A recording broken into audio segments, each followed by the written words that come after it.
आज आपण उकळत्या पाण्यात मिरची टाकून झणझणीत आणि तोंडाची चव वाढवणारा पदार्थ बनवणार आहोत. नमस्कार, स्वागत आहे तुमचं उमाचं मराठी किचनमध्ये. उन्हाळ्यामध्ये आपल्याला बऱ्याच वेळेला जेवण जात नाही. मग अशा वेळेला हा पदार्थ बनवला ना, एकऐवजी 2 भाकरी आपण नक्कीच खाऊ शकतो. चला तर मग आपण काय बनवणार आहोत ते पाहण्यासाठी व्हिडिओ स्किप न करता शेवटपर्यंत नक्की बघा. 1 प्लेट भरून हिरवी मिरची घेतलेली आहे. तर आता आपल्याला ही हिरवी मिरची शिजवून घ्यायची आहे. याचा देठ वगैरे काढायची अजिबात गरज नाही आणि ही जास्त तिखट नाही, कमी तिखटाचीच मी घेतलेली आहे. गॅसवरती मी कढईमध्ये पाणी गरम करून घेतलेलं आहे आणि पाण्याला छान उकळी आलेली आहे. आता आपल्याला यामध्ये ही मिरची घालायची आहे.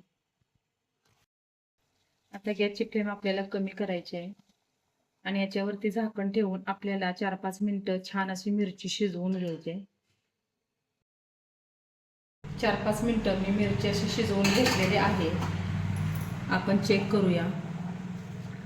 पण अजून पूर्ण आपली मिरची अशी शिजलेली नाही, कारण पूर्ण शिजली की मिरचीचा रंग पूर्ण बदलतो. अगोदर हिरवा होता, आता थोडासा असा पिवळसर दिसतोय. अजून 1-2 मिनिट आपल्याला ही मिरची शिजवून घ्यायची आहे. जवळजवळ 6-7 मिनिटं ही मिरची मी छान शिजवून घेतलेली आहे. तर आपली आता मिरची शिजलेली आहे. मिरचीचा पूर्ण रंग बदललेला आहे. तर आता आपल्याला ही मिरची पाण्यातून काढून घ्यायची आहे.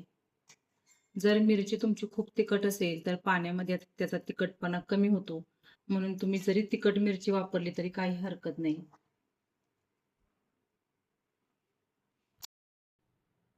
पाण्यातून सर्व मिरची मी काढून घेतलेली आहे आणि आता आपल्याला ही मिरची पूर्णपणे थंड करून घ्यायची आहे. मिरची थंड झाली की आपल्याला कट करून घ्यायची आहे. तर अशा जुळवून घ्यायच्या मिरच्या. तुम्ही यावेळेस याचे देठ काढू शकता किंवा नाही काढले तर काही हरकत नाही. आपल्याला याचे 2-2 भाग असे करून घ्यायचे आहेत. या पद्धतीने आता सर्व मिरच्या मी कट करून घेते.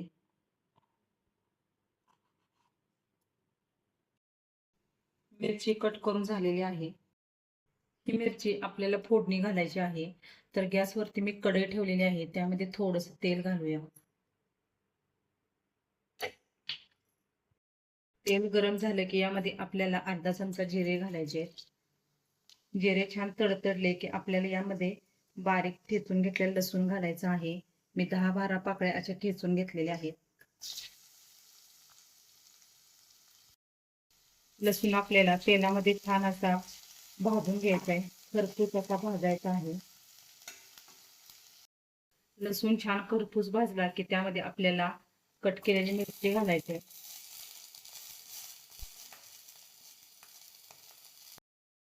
यामध्ये आपल्याला चवीपुरतं मीठ घालायचं आहे.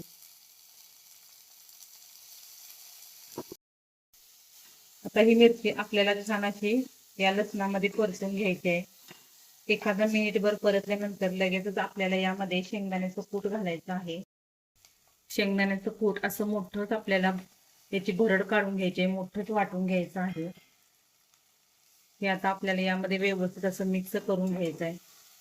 तुम्ही यापूर्वी या पद्धतीची मिरचीची भाजी किंवा मिरचीचा ठेचा कधी खाल्लाय का ते तुम्ही नक्की कमेंटमध्ये सांगा.